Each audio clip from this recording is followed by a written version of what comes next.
오늘 본문의 말씀으로 무덤에서 자라난 씨앗이라는 제목으로 함께 말씀 나누시겠습니다. 여러분, 이 시간 작은 씨앗 하나를 떠올려 보십시오. 그 씨앗이 뿌려져 차가운 땅에 떨어져 흙으로 덮이면 우리의 눈에는 완전히 사라져 마치 죽은 것처럼 여겨집니다. 그런데 따뜻한 봄이 오면 어떤 일이 일어납니까? 죽은 줄만 알았던 바로 그 자리에서 흙을 뚫고 생명의 파란 싹이 올라옵니다. 예수님께서도 말씀하셨습니다. 요한복음 12장 24절입니다.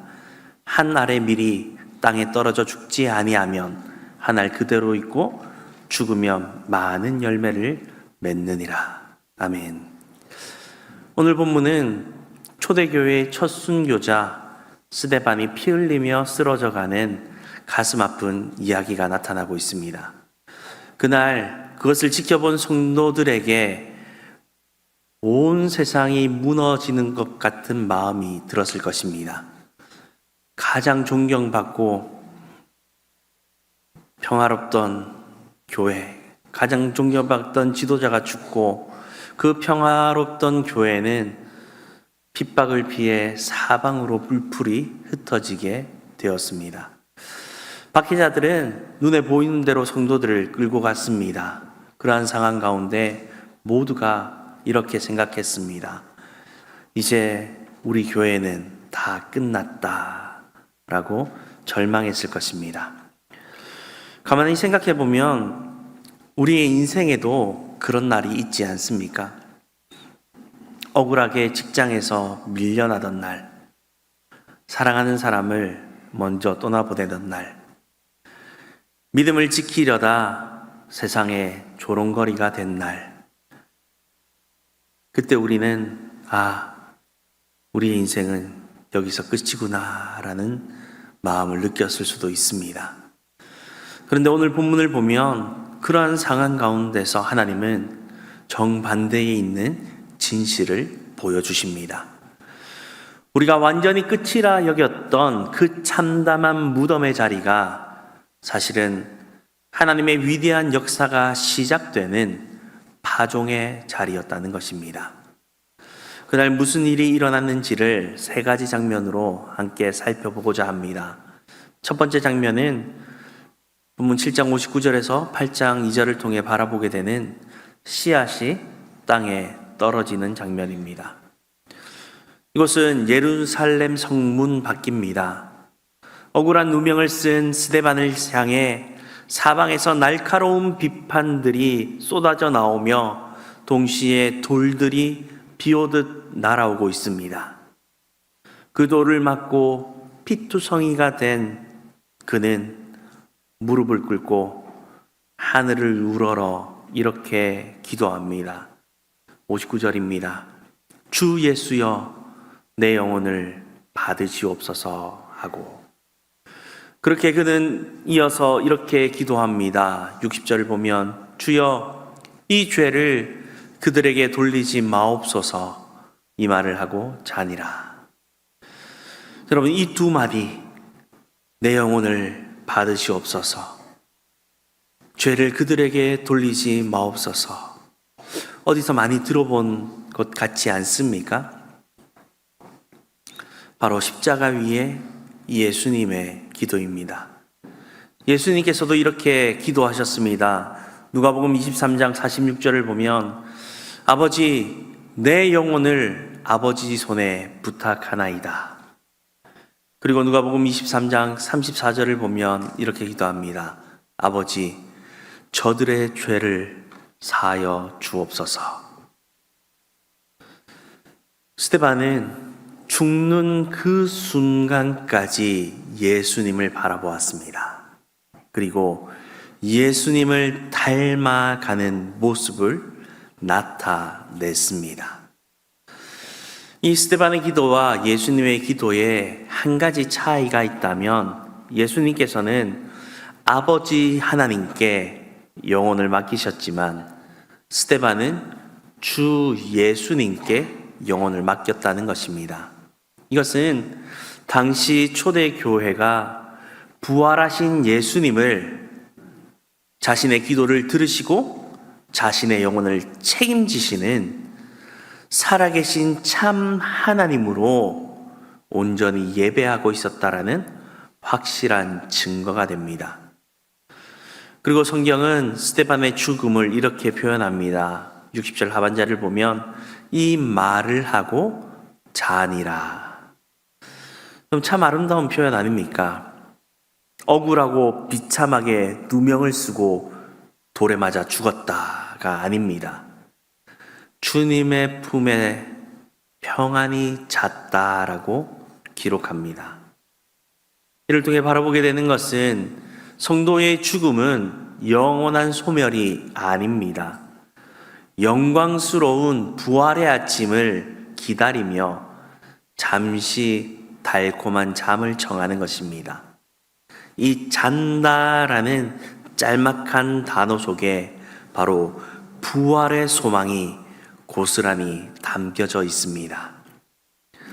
여러분, 이어지는 8장 1절을 보십시오. 사울은 그가 죽임 당함을 마땅히 여기더라.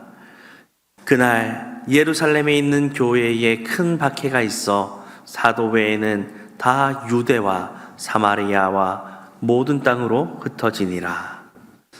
이 흩어지다라고 번역된 단어는 본래 농부가 봄날의 밭을 향해 그 생명의 씨앗을 흩어 뿌리는 농사 용어에서 파생된 단어입니다. 성경은 지금 이 박해를 피해 두려워 떨며 도망치는 이 비참한 장면을 사실은 우리의 위대한 농부 대신 하나님께서 온 세상을 향해 생명의 복음의 씨앗을 힘차게 뿌리시는 파종의 장면으로 그려내고 있는 것입니다. 여러분, 지금 깊은 흙 속에 묻혀 있는 것만 같은 절망적인 일이 있으십니까? 실패, 상실, 끝이 보이지 않는 병과의 싸움. 여러분, 이것은 마치 스데반이 아무런 열매 없이 돌에 맞아 죽은 것처럼 여겨질 수가 있습니다. 그러나 그의 죽음은 결코 끝이 아니라 위대한 부활과 부흥을 향한 한 알의 거룩한 씨앗이 된 것입니다. 오늘 절망의 무덤 속에서 여러분이 흘리시는 억울한 눈물, 끝까지 지켜내는 그 믿음의 몸부림, 그리고 남몰래 참아내는 그 고난의 시간들은 하나님의 손 안에서 결코 헛되이 썩어 없어지는 것이 아닙니다. 반드시 상상할 수도 없는 아름다운 열매를 맺기 위한 거룩한 씨앗이 된 줄로 믿으시기 바랍니다.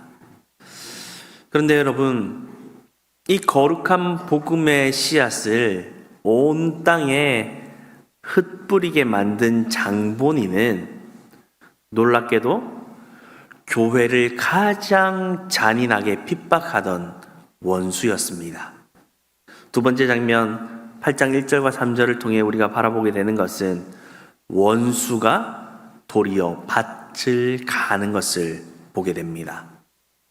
여러분, 스데반이 억울하게 돌에 맞아 쓰러지던 그 참혹한 자리, 사람들이 스데반을 치기 위하여 겉옷을 벗어 사울이라는 청년의 발 앞에 던져둡니다. 이 사울이 누구입니까? 훗날 복음의 빚진 자 사도 바울로 변하게 되는 바로 그 사람입니다. 당시 사울은 스데반의 죽음을 마땅히 여겼습니다. 그리고 이제 본격적으로 교회를 잔멸하기 위하여 남녀를 가리지 않고 붙잡히는 대로 끌어내어 감옥에 쳐넣기 시작했습니다. 오늘 본문 8장 3절에 보면 사울이 교회를 잔멸할세라는 표현을 보십시오. 이 잔멸할세라는 단어는 본래 그 사나운 멧돼지 같은 맹수가 날카로운 이빨로 먹잇감을 물고 뜯고 갈기갈기 찢어 발길 때에 사용하는 단어가 바로 잔멸할세라는 단어입니다. 무엇입니까? 인간의 눈으로 볼 때에는 이것이 교회의 완전한 멸망이자 완벽한 재앙처럼 보였습니다. 예루살렘 교회는 정말 이제 갈기갈기 찢기어 끝장난 것처럼 보였습니다. 그런데 여러분, 바로 여기에 정말 소름 돋는 하나님의 역설과 반전이 숨어 있었습니다. 사울의 맹수 같은 그 박해 때문에 예루살렘 안에만 모여있던 신자들이 어떻게 되었습니까? 8장 1절을 보면 이렇게 말씀합니다. 유대와 사마리아 모든 땅으로 흩어지니라. 여러분, 이 표현 유대와 사마리아 모든 땅 낯익지 않습니까? 예수님께서 남기신 지상 최대 명령을 기억해 보십시오. 사도행전 1장 8절 말씀입니다. 오직 성령이 너희에게 임하시면 너희가 권능을 받고 예루살렘과 온 유대와 사마리아와 땅끝까지 이르러 내 증인이 되리라 하시니라. 여러분, 분명히 예수님께서는 말씀하셨습니다.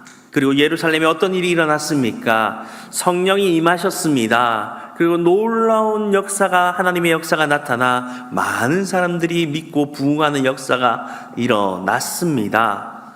그렇다면 제자들은 어떻게 해야 합니까? 사마리아로 가야 합니다. 땅 끝까지 나가야만 합니다. 하지만 현실은 제자들은 그 예루살렘에서 나타나는 명성과 그 부흥에 안주하여 자기들끼리만 모이는데 급급했습니다. 담을 넘을 생각조차 하지 않았습니다. 그런데 이 사탄 마귀가 교회를 완전히 없애버리려고 사울이라는 한 청년, 그 사나운 도구를 부추겨 세워 교회를 짓밟았습니다. 그 억센 발길질에 채인 복음의 씨앗들이 비로소 좁은 담장을 넘어 유대와 사마리아를 향해 사방으로 흩어져 날아간 것입니다. 복음을 짓밟으려던 그 원수의 거친 발길질이 오히려 단단한 흙을 뒤집어 엎고 복음의 씨앗을 온 땅에 흩뿌리는 은혜의 밭가리가 되어버렸습니다. 여러분, 이것이 성경 전체를 관통하는 우리 하나님의 일하시는 방법입니다. 우리의 믿음의 선배들을 보십시오. 다 이런 하나님의 역사를 통해 은혜를 누렸습니다. 요셉은 어떠하였습니까? 형들이 그를 시기하여 이방 땅의 노예로 팔아버렸습니다. 그러나 훗날 총리가 된 요셉은 형제들을 만나 무엇이라 고백합니까? 창세기 50장 20절입니다. 당신들은 나를 해하려 하였으나 하나님은 그것을 선으로 바꾸사 오늘과 같이 많은 백성의 생명을 구원하게 하시려 하셨나니. 아멘. 전능하신 하나님은 그 악조차도 넉넉히 선으로 뒤바꾸시는 분이십니다. 여러분, 이것이 우리가 믿는 위대한 하나님의 섭리입니다. 여러분, 그 하나님의 섭리를 굳게 믿고 붙드시기를 바랍니다. 지금 여러분이 짐승처럼 물어뜯기고 괴롭힘을 당하는 억울한 상황이 있으십니까? 아무리 이해해 보려 해도 도무지 용서가 안 되십니까? 미워하고 원수 갚는 데에 여러분의 귀한 에너지를 낭비하지 마십시오. 오늘 이 말씀을 굳게 붙드십시오. 우리의 원수나 그 고난은 결코 우리의 인생을 결정하는 최종 결정자가 아닙니다. 우리의 인생과 이 역사의 키를 쥐고 계신 분은 오직 전능하신 하나님 한 분뿐이십니다. 하나님은 원수들의 악한 손조차도 강권적으로 붙드셔서 결국에는 우리의 유익을 위해 바꾸시는 분이십니다. 하나님의 나라의 눈부신 확장을 위하여 사용하시는 분이심을 굳게 믿으시기 바랍니다.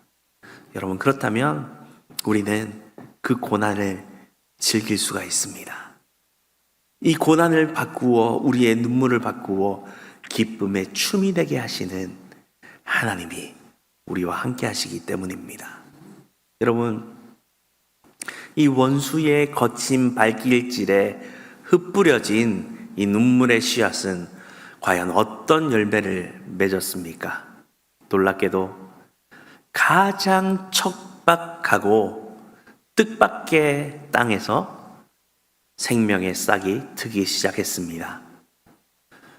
본문 8장 4절에서 8절을 통해 바라보게 되는 세 번째 장면은 씨앗이 마침내 열매를 맺게 됨을 바라봅니다. 흩어진 사람 중에 빌립이라는 7 집사 중에 한 사람이 박해를 피해 도망간 곳은 다름 아닌 사마리아 성이라고 5절은 말씀해 줍니다. 여러분, 유대인들과 이 사마리아인의 관계를 잘 아시죠? 이들은 수백 년 동안 서로를 마치 벌레 보듯 혐오하던 철천지 원수였습니다. 유대인들에게 사마리아인은 이방인의 피가 섞이고 그리심산에서 가짜 성전을 세웠다라는 이유로 정통 유대인들은 그들을 이방인보다도 못한 배신자, 상종 못할 더러운 미단처럼 취급했습니다. 길을 갈 때에도 사마리아 땅을 밟기가 싫어서 며칠을 돌아서 갈 정도로 사마리아를 생각했습니다. 그런데 뼈대 있는 유대인 출신인 이 빌립이 사마리아 땅에 스스로 들어가 생명의 복음을 전하고 있습니다. 이것은 마치 내 부모를 죽인 철천지 원수의 집 문을 두드리며 내가 먼저 용서의 손을 내미는 것만큼이나 파격적이고 충격적인 사실로 유대인들은 받아들여졌을 것입니다. 서로를 혐오하던 그 원수의 땅에서 도대체 어떻게 이런 일이 벌어진 것입니까? 본문 6절과 7절을 보면 이렇게 이야기합니다. 사마리아 사람들이 빌립이 전하는 예수 그리스도의 복음을 듣고 그 나타나는 표적들을 보며 모두가 한 마음으로 그 말을 따르기 시작했다라고 합니다. 그리고 귀신이 떠나갔습니다. 수많은 중풍병자와 걷지 못하던 사람들이 걷는 놀라운 치유의 기적이 일어났습니다. 그리고 이어지는 본문 8절은 이 기적의 결론을 이렇게 선포하고 있습니다. 다 같이 한 목소리를 읽어볼까요? 그 성에 큰 기쁨이 있더라. 아멘. 수백 년 동안 서로를 증오하며 칼을 겨누고 단절되어 있던 그 척박한 원수의 땅이 십자가의 복음이 떨어지자마자 생명이 약동하는 기쁨의 땅으로 완전히 뒤바뀐 것입니다. 오랫동안 쪼개졌던 이 남유다와 북이스라엘이 예수 그리스도의 십자가의 보혈 안에서 마침내 하나로 묶여 화해하게 되었다라는 위대한 선언입니다. 여러분, 이 모습은 바로 하나님께서 에스겔 선지자를 통해 약속하신 그대로의 모습이며 그 약속의 성취입니다. 에스겔서 37장 19절은 이렇게 약속합니다. 너는 곧 이르기를 주 여호와께서 이같이 말씀하시기를 내가 에브라임의 손에 있는 바 요셉과 그 짝 이스라엘 지파들의 막대기를 가져다가 유다의 막대기에 붙여서 한 막대기가 되게 한즉 내 손에서 하나가 되리라 하셨다 하고. 아멘. 여러분, 억울하게 돌에 맞아 죽은 이 스데반의 피 흘림이 원수의 땅 사마리아를 살리는 한 알의 미랄이 되어 심겨졌던 것입니다. 스데반의 죽음이 사마리아라는 한 지역에 이 생명의 열매를 맺게 했습니다. 이것은 어디서부터 시작된 것입니까? 십자가에서 흘리신 우리 예수님의 피 묻은 죽음은 온 인류를 구원하시기 위한 생명의 씨앗이 되셨기 때문입니다.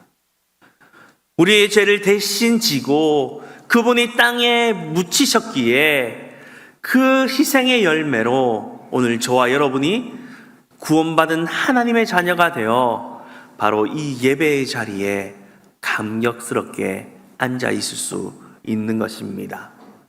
여러분, 우리는 주님이 흘리신 그 피의 열매로 오늘 이 은혜의 자리에 초대받았음을 잊지 말고 기억하시기 바랍니다. 온 우주의 왕이신 예수님께서 바로 저와 여러분 한 사람을 살리시기 위해 자신의 목숨을 버리시고 기꺼이 썩어지는 씨앗이 되셨습니다. 오늘 그분의 복음 앞에 우리의 마음 문을 여시기 바랍니다. 그리고 그 십자가의 위대한 사랑을 우리의 영혼 속에 온전히 받아들이고 그 복음을 나아가 세상에 다시 흩뿌리는 하나의 씨앗이 되기를 소망합니다. 사랑하는 믿음의 동력자 여러분, 이제 말씀을 맺습니다. 오늘 사도행전 말씀은 우리의 손에 세 가지 귀한 선물을 쥐어주고 있습니다. 첫 번째는 소망입니다. 여러분, 씨앗은 땅에 묻히는 순간이 가장 절망스러워져 보이지만 바로 그때 땅속 깊은 곳에 부지런히 뿌리를 내립니다. 세상이 이제 다 끝났다라고 말하는 그 순간 하나님께서는 조용히 새 생명의 씨앗을 심고 계셨던 것입니다. 스데반이 눈을 감던 그 캄캄한 날이 사마리아에 봄이 찾아오는 첫날이 되었습니다. 하나님은 우리 인생의 마침표를 쉼표로 바꾸시는 분이십니다. 여러분, 그 하나님을 신뢰하며 선포하십시오. 이곳은 무덤이 아니라 하나님의 파종지이다. 나의 고난과 고통, 나의 어려움을 하나님이 사용하셔서 생명과 기쁨으로 바꾸실 것이다. 이 소망을 품으십시오. 두 번째는 위로입니다. 도무지 용서가 안 되는 사람이 있습니까? 그런데 누군가를 향한 그 미움은 그 사람이 아니라 도리어 내 영혼을 스스로 가두는 감옥이 되어버립니다. 스데반이 이 죄를 그들에게 돌리지 마옵소서라는 기도는 그 분노에 묶일 수밖에 없었던 자신의 영혼을 먼저 풀어놓는 자유의 열쇠가 되었습니다. 인간적인 시선을 보면 그들을 향한 원망과 불평을 독소를 쏟아부을 수 있었지만 하나님께 맡겨드림으로 하나님 안에서 자유를 누릴 수 있게 되었습니다. 여러분, 심판도 갚으시는 것도 우리의 몫이 아닌 하나님의 몫입니다.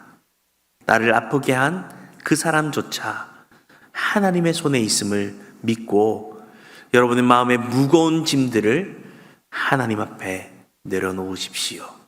그리고 주님이 주시는 위로를 누리십시오. 세 번째 선물은 도전입니다.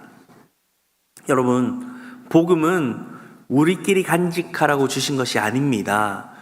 담 너머로 흘려보내야 할 생명의 물줄기입니다.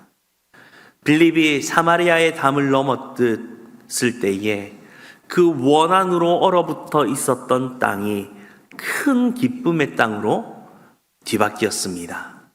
여러분, 이 한 주 여러분이 마주치기 싫은 사마리아가 어디인지를, 사마리아인이 누구인지를 떠올려 보십시오.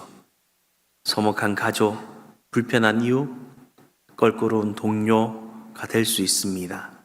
그들을 향해 먼저 여러분이 손 내미는 그 작은 한 걸음이 얼어붙은 누군가에게 복음을 심고 큰 기쁨을 누리게 하는 시작이 될 것입니다.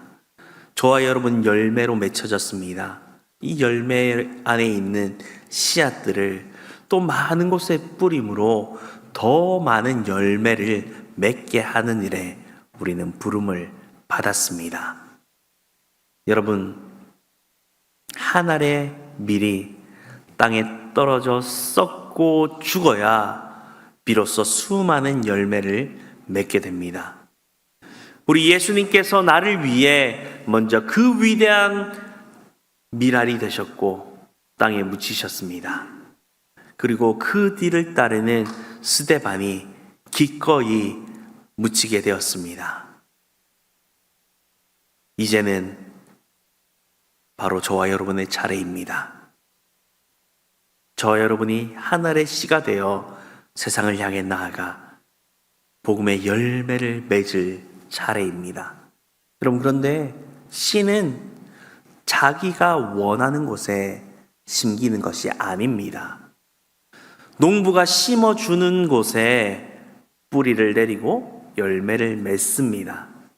오늘 저와 여러분이 계시는 삶의 자리들, 가정, 교회, 직장, 학교는 하나님께서 바로 여러분을 뿌리시고 심으신 자리임을 기억하십시오.